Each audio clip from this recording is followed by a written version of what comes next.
Hai.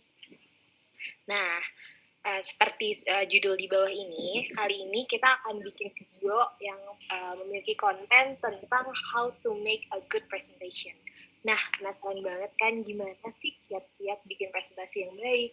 Atau misalnya gimana caranya nyiapin segalanya sebelum presentasi. Nah, untuk itu kami dari Creative Marketing udah nyiapin nih salah satu guest star yang sangat berpengalaman dan handal, bisa dibilang handal dalam bidang presentasi ini. Nah, langsung aja ya kita panggil guest star ini. Yuk, boleh on cam. Halo, halo. Halo Kire, halo Darini. Hai, Tante. Hai. Oke, sebelumnya kita kenalan dulu kali ya. Oh ya, di sini aku kenalan dulu. Nama aku Kireina dari MTI 18. Nama aku Darani dari MTI 18. Namaku Kenard dari MT 18 juga. Oke, nah boleh banget nih Ken sekarang ceritain perkenalan singkat dan gimana sih pengalaman-pengalaman kamu tentang presentasi ini gitu. Oke, jadi halo semuanya. Tadi nama aku Kenard, biasanya dipanggil Ken.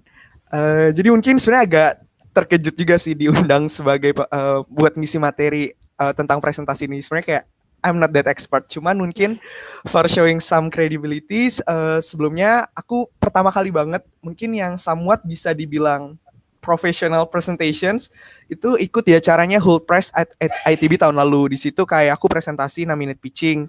Terus juga sempat ikut bisnis pitchingnya dari Schneider Indonesia. Terus puji Tuhan dapat title jadi runner up-nya. Terus yang baru banget aku ikut hackathon dari New Nexus Energy. Di situ dari aku pitching tentang suatu ide bisnis dan di situ kayak I would say because of the pitching kayak we are getting the first winner and first ever winner di acaranya hackathon New Nexus Energy. Kurang lebih itu sih. Gokil. Wah gila, keren banget sih emang Ken ini. Hackathon kayak ini ya Ken, kayak drakor-drakor gitu yang lagi Iya betul banget. Gitu. Nah boleh banget nih Ken langsung sampein aja presentasi atau materi yang pengen kau bawain terkait tips-tips how to make a good presentation gitu ya. Oke, siap. Thank you Kirei sama Darani kesempatannya. Oke, aku langsung share screen kali ya. Sebentar. Oke.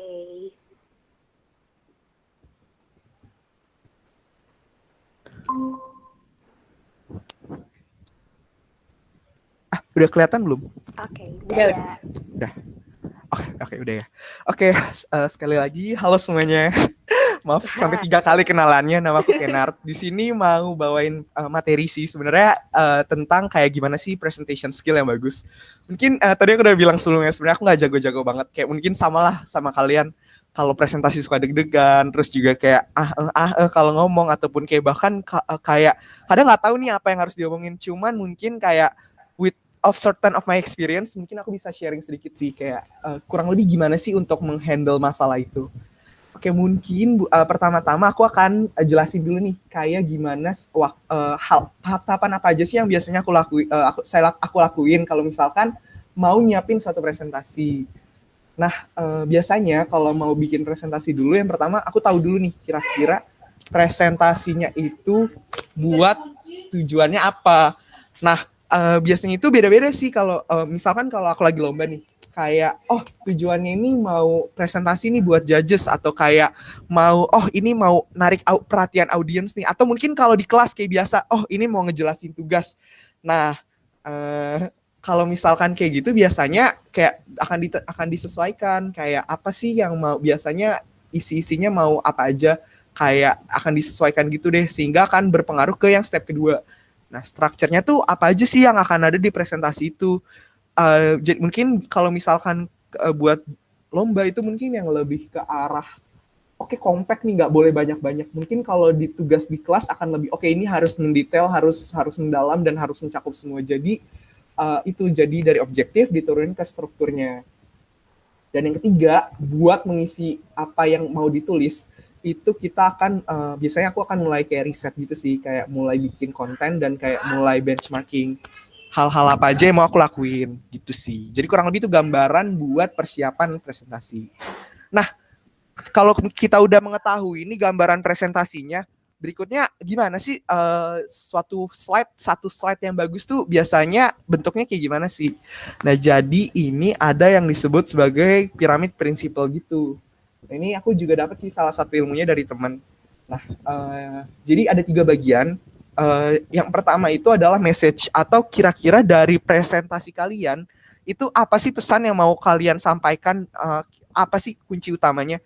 Nah, message ini biasanya itu kayak lebih ke arah insight gitu sih, kayak oke, ini the whole presentation is talk about this, jadi makanya yang kalian put the message adalah ini.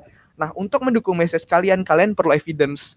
Nah, mungkin ini simpelnya aja lah ya, kayak misalkan kalau message-nya adalah Indonesia has the biggest crime rates compared to Asian countries. Berarti evidence-nya adalah data yang menunjukkan kalau misalkan data crime rate di Indonesia lebih tinggi daripada negara ASEAN lainnya. Jadi itu mungkin it's not necessarily kayak harus yang kayak data banget, tapi bisa juga kayak misalkan kalau bentuknya tugas gitu. Kayak misalkan kan bikin latar belakang. Terus message-nya tuh apa sih di latar belakangnya itu. Jadi kayak audiens tuh langsung tahu, oh yang maksudnya dari whole yang banyak itu tuh ini atasnya gitu.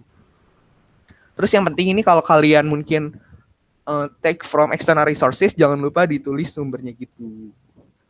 Oke, ini gambaran kurang lebih buat a good presentations look like. Nah, mungkin yang berikutnya aku akan masuk ke struktur dari presentasi. Jadi mungkin sebenarnya kayak kalau bikin slide, kalau kayak siapin presentasi, sebenarnya kayak hal yang agak basic lah ya. Kayak ya udah kayak itu tergantung sesuai kebutuhan kita, atau bahkan mungkin kalau struktur dari isinya apa aja, bahkan untuk beberapa kasus sudah ditentuin, kayak misalkan ikut lomba harus adanya ini, atau mungkin tugas biasanya ini. Paling tinggal isinya aja. Kalau isinya pun itu juga it's not necessarily kita harus belajar cara ngisinya kayak gimana, cuman yang penting yang konsep 3 tadi. Nah, justru yang paling penting adalah gimana kalian bisa menyampaikan presentasinya. Skenario apa aja sih yang mau kalian bawa? Nah, oleh sebab itu di sini ada semacam 7 skenario nih yang pengen aku jelasin. Gimana caranya kalian bisa menyusun presentasi kalian, biar kayak kalian tahu ada satu story yang mau kalian bawa dari awal sampai akhir. Nah, oke, ini mulai aja. Yang pertama, ini namanya itu adalah fact and story. Nah, fact and story ini adalah istilahnya tuh semacam analogi gitu. Jadi ketika kita menjelaskan suatu konsep, itu kira-kira kurang lebih sama kayak apa sih? Kayak what is and what could be gitu. Nah, di fact and story ini, kalau kalian bikin strukturnya kayak gini, pertama-tama kalian akan mulai dengan menggambarkan realita yang ada saat ini tuh kayak gimana sih, kayak gambarannya kayak gimana. Mungkin lebih kayak gambarin situasi yang mau kalian jelasin di presentasinya. Kemudian yang kedua, call to adventure. Nah, di sini mulai nih, kayak kalian menunjukkan kayak menyandingkan sesuatu hal yang kayak analogi kalian dengan fakta yang mau kalian sampaikan. Nah, sehingga ada satu gap.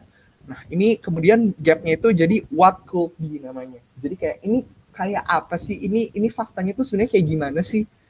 Nah, terus nanti selama sepanjang presentasi kalian, nanti kalian akan alternate nih kayak between what could be sama what is. What could be sama what is. Jadi fakta terus ini maksudnya kayak gimana? Fakta maksudnya kayak gimana?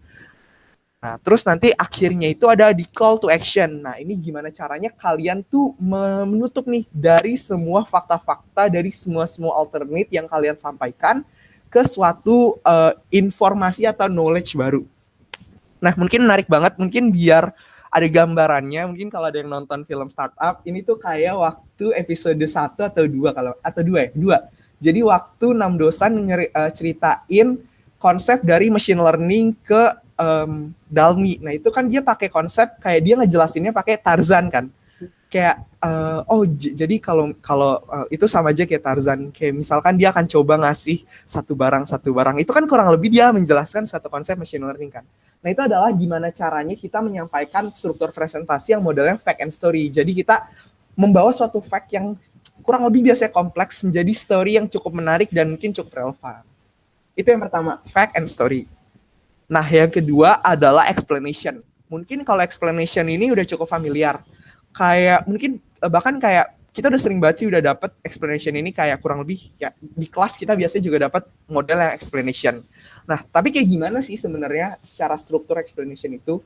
Yang pertama itu adalah call to adventure. Bagaimana kayak kita itu memanggil orang-orang eh, untuk menyamakan persepsi nih, kayak terkait suatu hal. Kayak oke, kita akan belajar tentang hal ini. Kita akan mengetahui tentang hal ini. Jadi kayak itu di state banget di awal. Kayak menjelaskan tujuan dari presentasi kalian.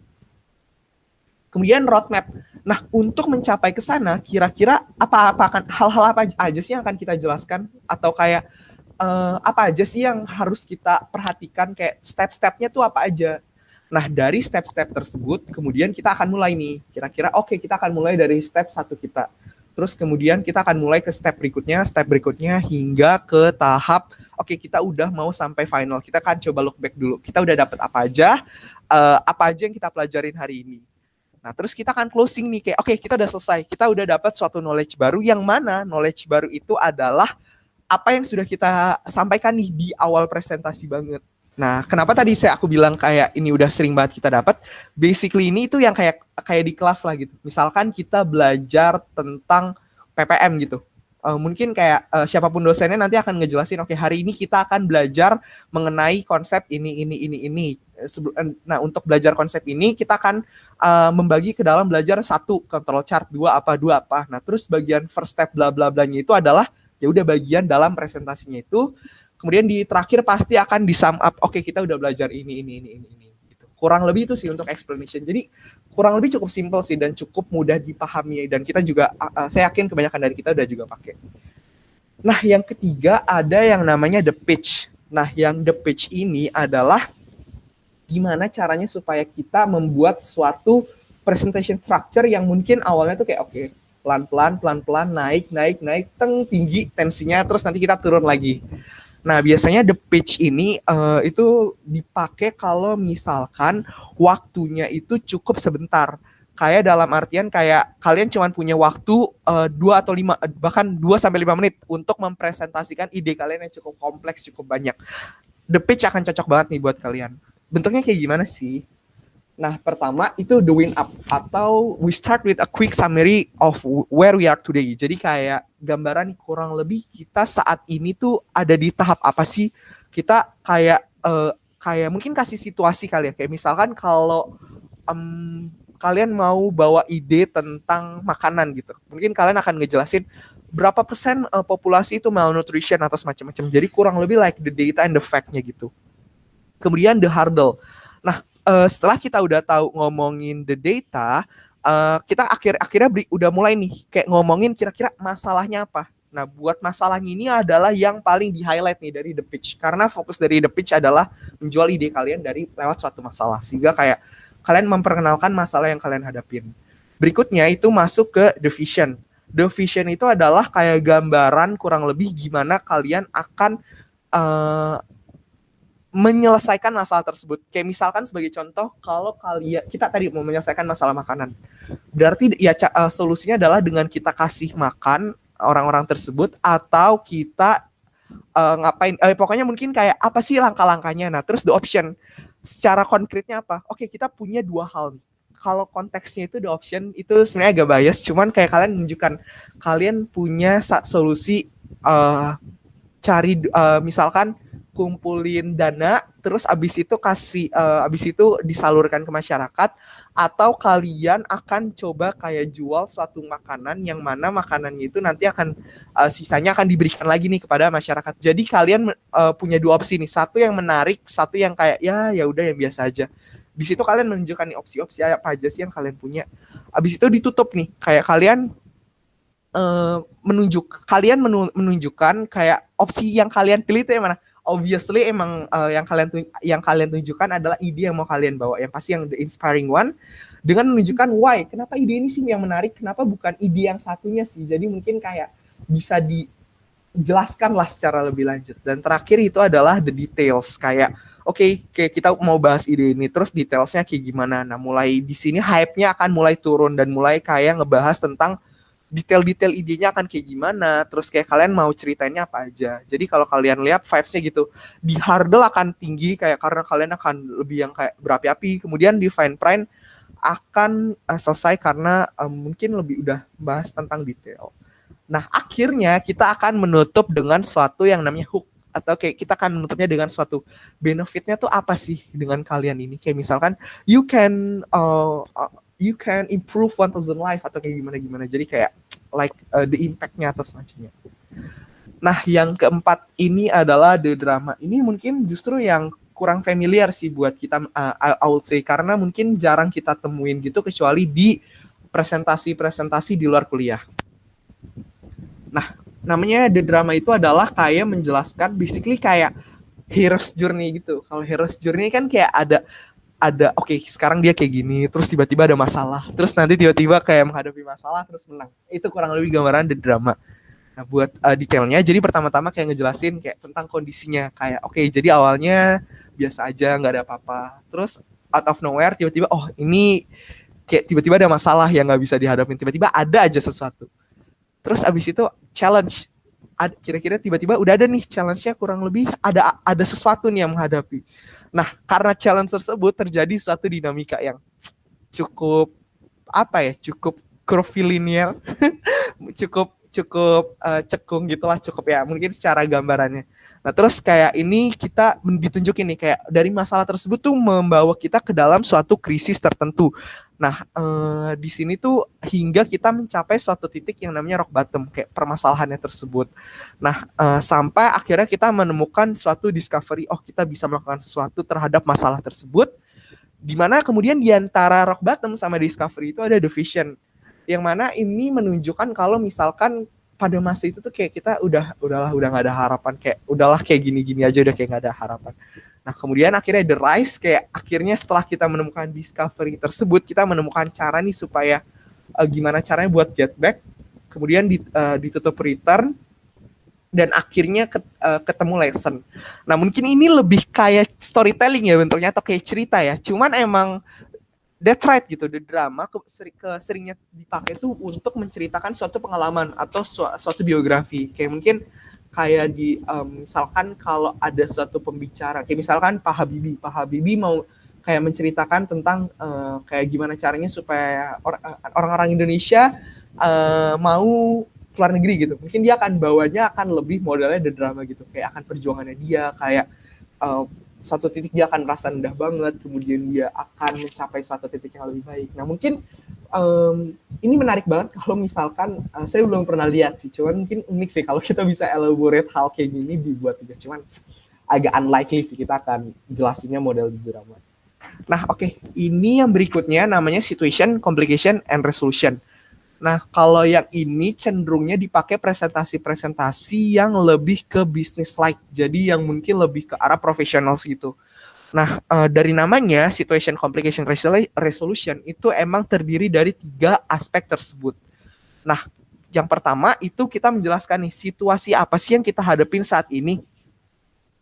Di mana situasinya ini mungkin beda sama pitch. Kalau pitch itu cenderung situasi yang mau kita bungkus adalah yang kita inginkan gitu, yang mau kita, kurang lebih ini loh kayak situasi yang mau kita angkat. Nah, kalau situasi yang ada saat ini, kita kasih semuanya, positifnya, negatifnya, kurangnya, apanya. Jadi kayak like the whole of the situations.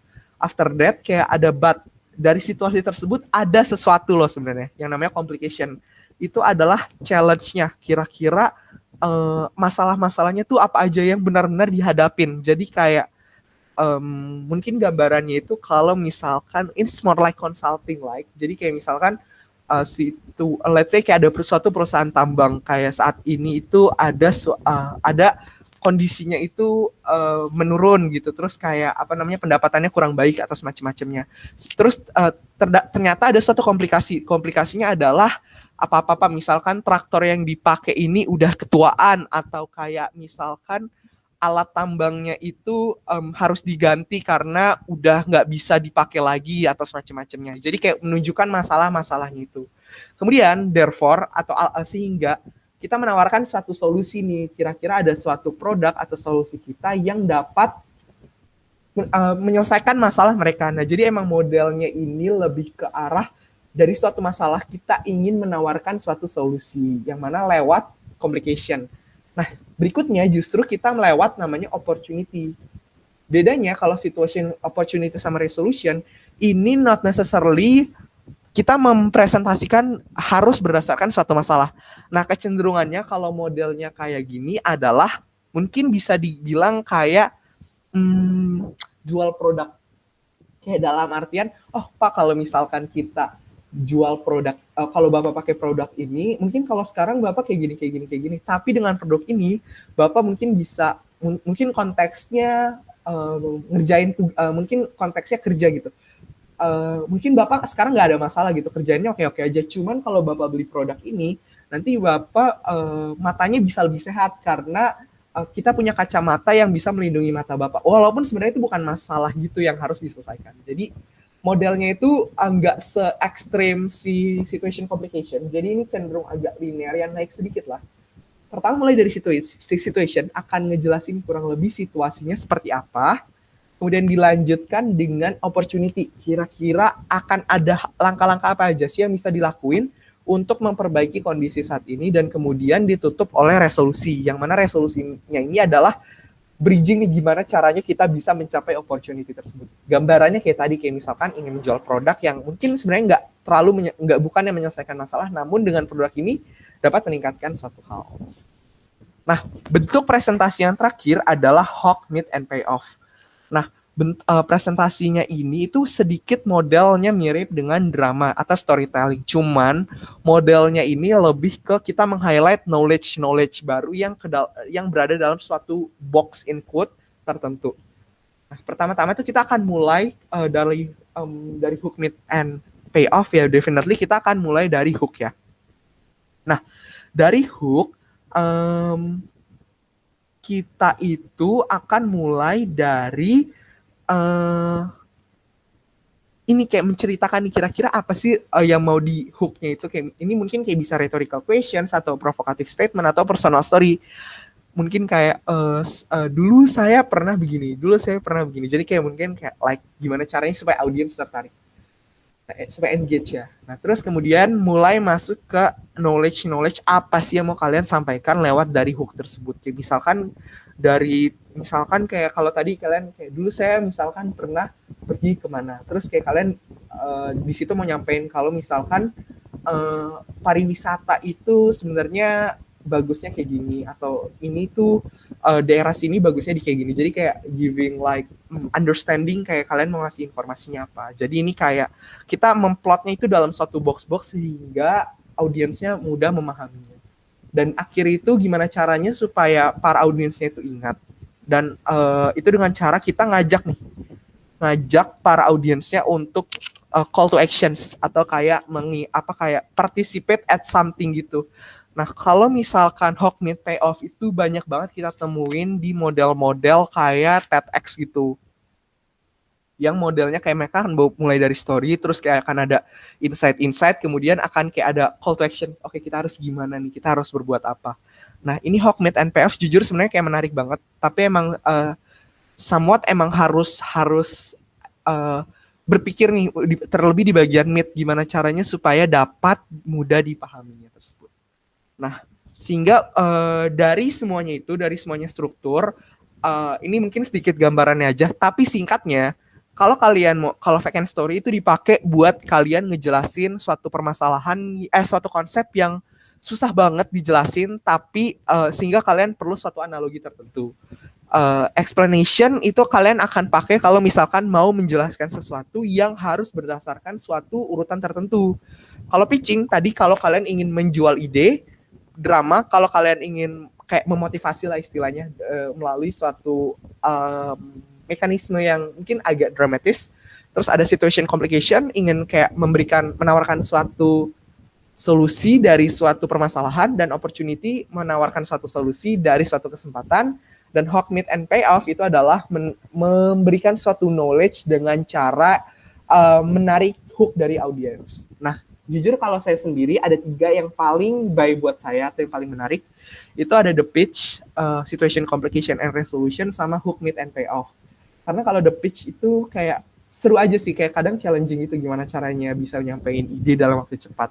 Kalau complication and resolution ini menarik karena kayak gimana caranya kita harus bisa structure thinking gitulah, istilah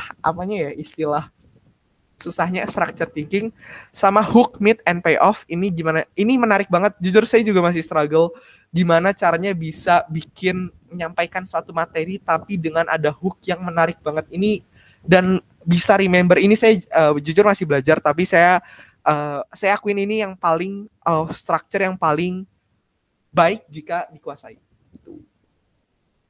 Oke, itu mungkin sedikit gambaran tentang struktur. Nah, ketika berikutnya ini akan gimana sih ketika kalian udah selesai nih PPT-nya, udah punya skenario yang kayak tadi, udah tahu PPT kalian udah bagus banget. Sekarang gimana sih mempersiapkan buat hari hanya? Nah, kalau saya biasanya pertama saya bukan tipe orang yang bisa gampang presentasi ngomong dengan kayak ngelihat presentasi kayak oke, ini slide terus kira-kira akan apa yang saya akan ngomongin itu jujur agak susah. Jadi biasanya saya akan bikin skrip sehingga jujur untuk beberapa kesempatan apa yang saya presentasikan biasanya itu scripted gitu, not like tapi kayak nggak yang sepersis itu, cuman dalam artian kayak kurang lebih poin-poinnya ini yang mau saya sampaikan, jadi nggak freestyle banget lah. Terus yang kedua biasanya saya selalu rehearse karena saya balik lagi saya orang yang cukup somewhat sebenarnya agak susah berbicara depan publik, sehingga apa yang saya tuh harus rehearse gitu kayak oke, apa yang mau saya omong ini harus sesuai, harus jelas, harus kayak yang saya maksud tuh ini sehingga audiens tuh nggak pusing gitu yang saya maksudkan. Kemudian juga biasa saya set a time kayak on how long that you are going to speak on a slides. Ini terlebih buat model-model yang kalian cuma punya such a limited time buat nyampein suatu materi, tapi yang mau kalian sampaikan itu banyak banget. Itu biasanya di awal banget sebelum kalian bikin skrip. Kalian ini slide ini mau kurang lebih berapa detik. Dan yang terakhir adalah make sure kalian tanya orang lain nih buat nge-evaluate presentation kalian. Terlebih kalian punya a very important presentations, kayak misalkan buat lomba kah, atau buat TA, atau mungkin buat tugas besar atau semacamnya lah, yang mungkin menurut kalian harus penting banget, yang kalau kalian gagal itu akan beresiko lah atau kayak akan menyebabkan suatu hal yang merugikan. Jadi I would like to give you advice to ask someone to evaluate your presentations. Nah, itu sih kurang lebih gambaran gimana caranya sih buat presentasi, dan dari roadmap-nya kayak gimana caranya pertama buat, terus kira-kira isinya itu harus kayak gimana, sama setelah presentasi apa aja sih yang harus dilakuin. Nah, mungkin di sini aku mau sharing singkat kurang lebih gambarannya beda-bedanya setiap permasalahan atau setiap situasi yang aku hadapin, dan itu gimana sih presentasinya. Yang pertama itu waktu itu aku menghadapi business case. Kalau buat business case, presentasinya itu cenderung structured gitu. Nah, kalau kalian lihat ini ada contoh salah satu PPT-nya. Ini itu gambarannya.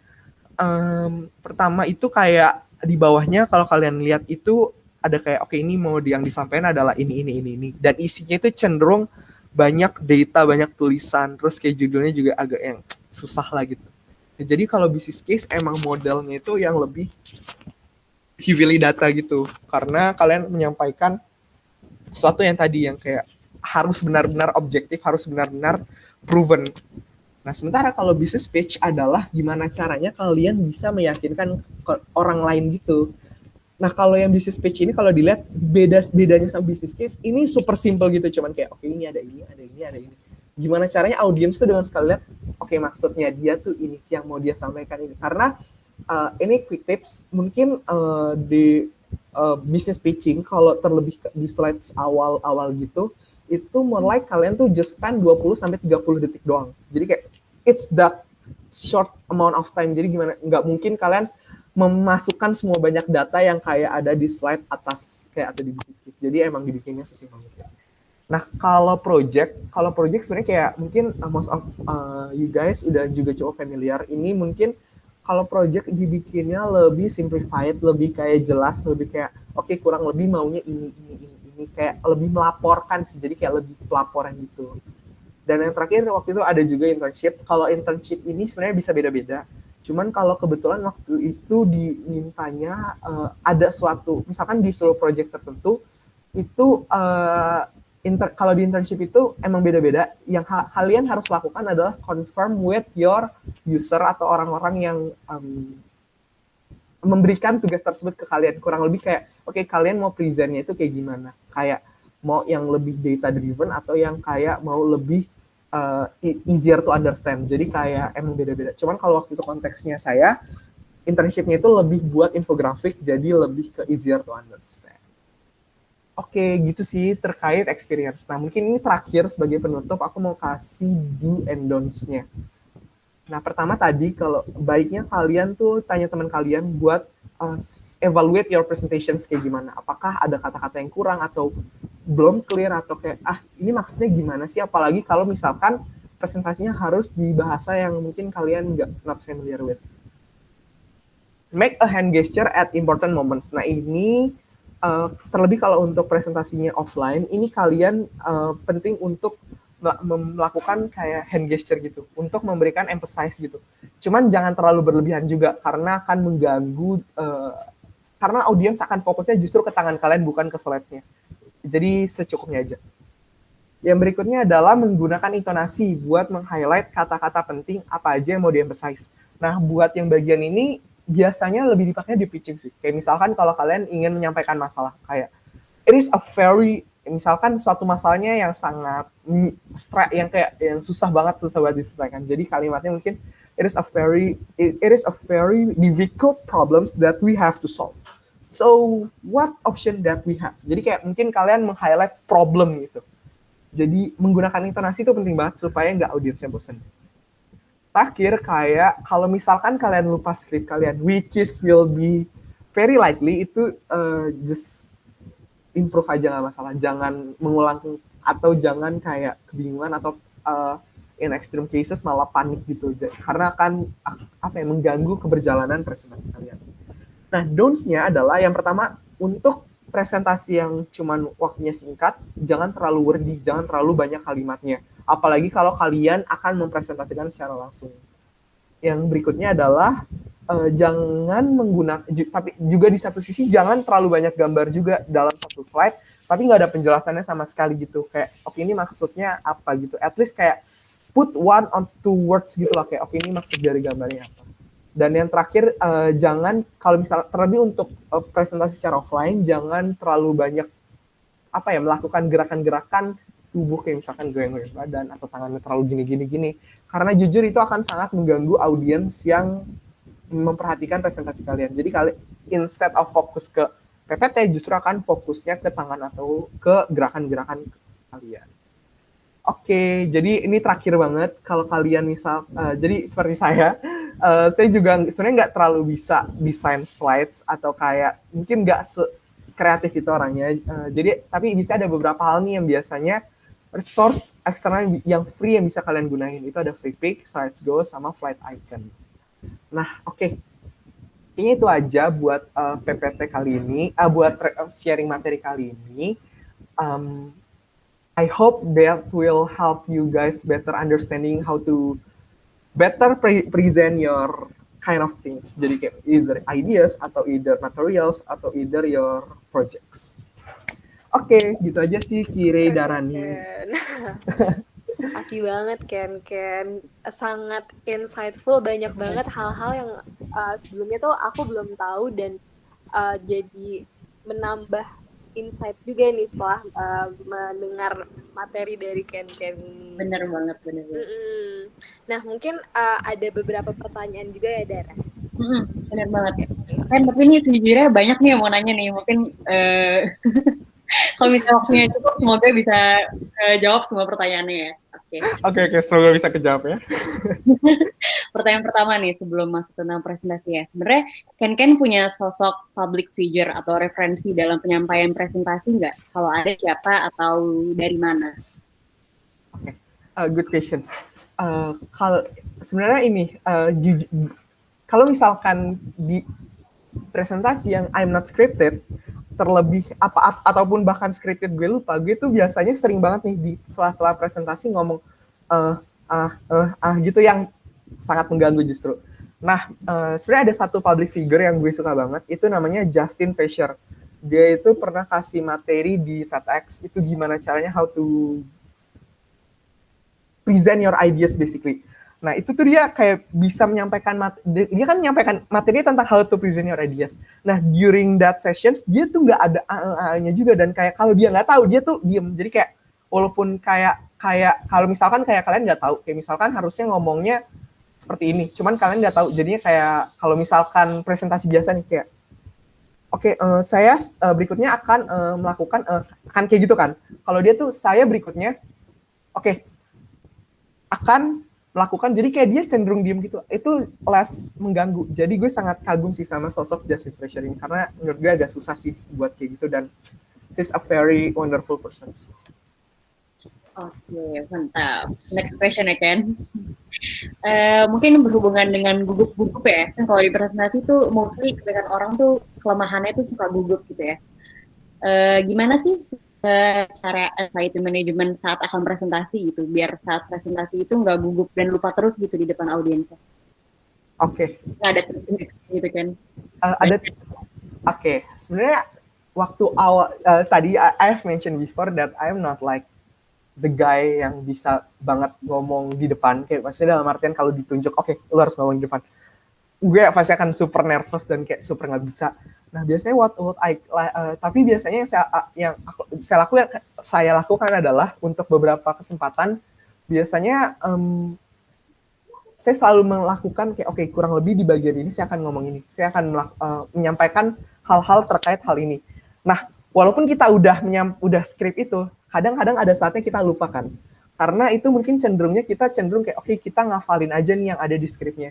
Nah ini tips buat yang menariknya adalah menurut gue yang paling menarik gimana caranya kalian tuh bisa get into what your presentations gitu. Jadi kayak kalian akan ada tercipta suatu excitement khusus gitu. Kayak misalkan kalian mau menyampaikan suatu misalkan ide bisnis gitu.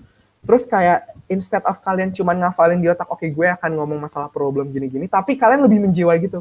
Oke, di sini gue akan coba ngebayangin kalau gue akan storytelling ini ke temen gue kalau ada suatu ibu-ibu yang kayak gini. Kalian akan lebih yang cenderungnya kayak, oh itu bukan presentasi, itu cerita. Dan kayak orang likes to be more enjoy kalau cerita ketimbang presentasi. Jadi mungkin kesimpulannya adalah kalian kalau bisa script dan diusahakan juga buat find your excitement in your presentations.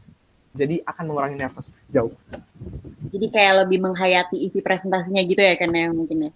Iya betul banget, Dar. Jadi lebih enjoy lah kayak. Enjoy. Oke deh, lanjut. Abis itu gimana sih cara opening presentasi yang baik? Ada yang nanya dulu juga. Oh oke. Opening presentasi yang baik. Balik lagi sebenarnya beda-beda. Cuman menurut gue kayak dari segala jenis presentasi yang paling harus kalian bikin menarik adalah the pitch. Karena kalian gimana caranya buat narik perhatian orang dalam waktu sesingkat mungkin. Nah, menurut saya yang paling menarik adalah kalian bawanya itu tadi yang kayak the hook, bawa pakai cerita. It's not kayak harus banget dari cerita kalian, itu juga bisa dari cerita orang lain. Ini mungkin sedikit kasih contoh nih, kayak waktu presentasi saya paling akhir yang kompetisi saya paling akhir, saya bawanya pakai cerita kayak gini. Ini pokoknya jujur kalau tentang PPT itu kompleks banget sebenarnya. Kayak tentang apa ya istilahnya PV ya gitulah, gue juga nggak ngerti. Cuman yang gimana caranya supaya dapat perhatiannya audiens, kalian bawanya cerita kayak gini. Let me introduce you to STL. He is a farmer. After he's done with his crop, he's have nothing to do with it. Sorry. Ya pokoknya kurang lebih kayak kalian buat cerita gitu lah kayak. Terus kalian akan bridging kayak, so what do you think? What do you think will Jaskiel do after he has done with it? How he will do something at night, kayak jadi kayak membawa emphasize cerita gitu. Nah dengan kalian bawa cerita terus mulai bridging, nah itu akan kayak oke, kurang lebih mau ceritanya ke arah ini menarik nih, kok ada cerita emang tentang apa sih gitu, orang-orang cenderung akan lebih tertarik gitu sih. I see. Oke, next question. Gimana sih Ken cara biar orang tuh terus tertarik dengan presentasi kita dari awal sampai akhir? Nggak lost gitu. Itu menarik, terlebih untuk presentasi yang long durations yang kayak lama. to be honest with you guys, gue nggak tahu apakah kalian selama gue merepresentasikan materi tadi, even kayak you guys interested. Cuman emang it's a difficult things. Cuman what you can do adalah buat online gini jujur emang agak susah karena kayak kalian nggak bisa interact atau asking audience atau semacamnya, dan even though justru kalian asking audience semua tuh bikin presentasinya itu justru agak terlalu panjang. Cuman I will say kalau misalkan kalian offline itu berusaha engage dengan audience sebanyak mungkin. Dengan kayak gitu kalian audience akan cenderung kayak tertarik gitu karena akan dilibatkan dalam presentasi kalian. Jadi the best way adalah gimana cara kalian bisa engage audience. If it's not possible, kayak misalnya presentasi TA, masa kalian mau engage dosen buat jawab suatu pertanyaan kan kayak it's not logic kan. Itu gimana cara? Itu adalah kayak kalian tuh bawanya nggak terlalu monoton gitu. Paling nggak kayak ada suatu penekanan untuk kayak ada suatu ada bridging yang mungkin kayak dari satu bagian ke bagian lainnya gitu, yang mungkin akan membawa interest gitu loh, kayak oke, nggak cuman data-data gini-gini doang gitu sih darahnya. Mungkin caranya kalau online kayak dosen kali ya, kan kalau di kelas gitu, buat masuk nggak AFK tuh biasanya ditunjuk kan. Ya itu juga bagus, engage yang unik gitu. Jadi kayak oke, gue harus perhatiin nih. Jadi ada fear. Ada motivasi gitu kan. Ada motivasi, bener banget. Oke deh, next question.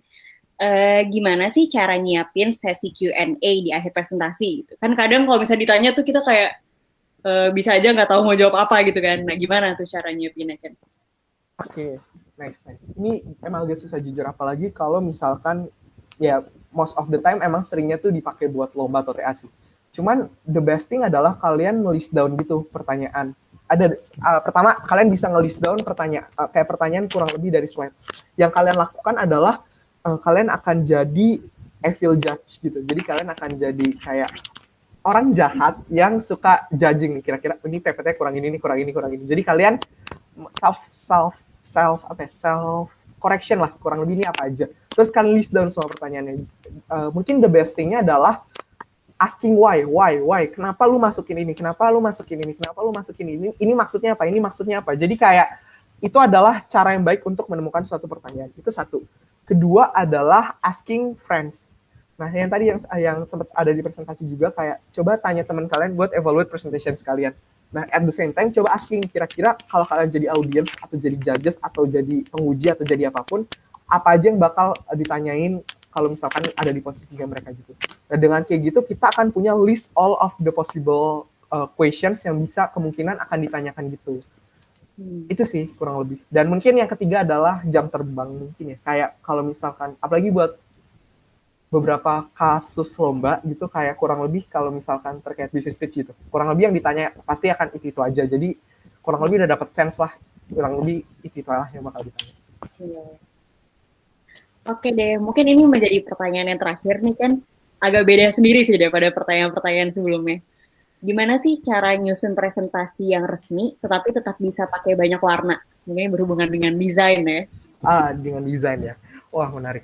Sebenarnya menarik banget. Ini aku juga pernah dapat masukan dari waktu intern gitu. Katanya emang kalau di company itu more likely untuk formal presentations emang lebih flat. Emang kayak udah kalau nggak satu dua warna doang gitu, nggak terlalu banyak warna yang kayak kita lah di kuliah gitu, yang kayak buat narik ide.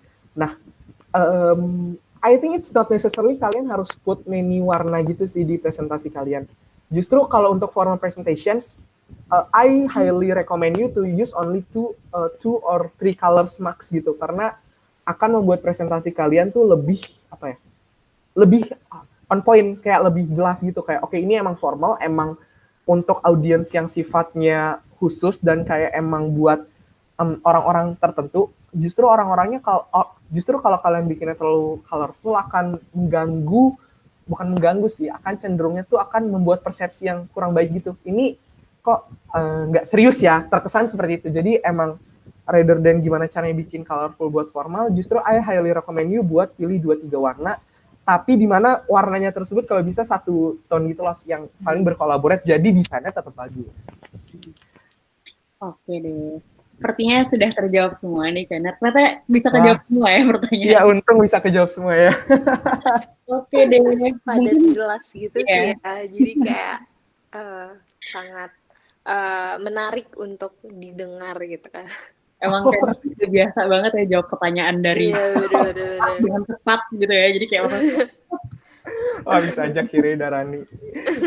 Menarik. Tapi pertanyaannya menarik sih. Kayak, iya. wah bener Ini juga ya. beda dari masa MTI loh kan. Kita nampung Iya. dari question box di MTI. Wow, menarik banget masa MTI. Nah, masa Ah, MTI semoga excited. bisa membantu. Ya, semoga bisa membantu banget buat masa-masa MTI dan kayak semoga excitementnya beneran bisa kayak ya mungkin materi gue nggak seberapa, cuman kayak dengan Q&A tadi bisa mungkin ya kurang lebih bisa meningkatkan lah ya sedikit.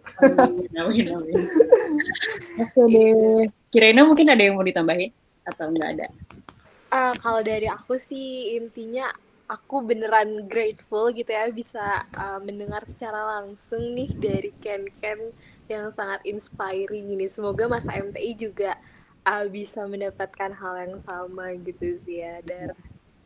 Iya benar banget. Makasih banyak kok Ken, sumpah lagi hektik nih mau UAS nih mau tubes loh Mas. Chaos.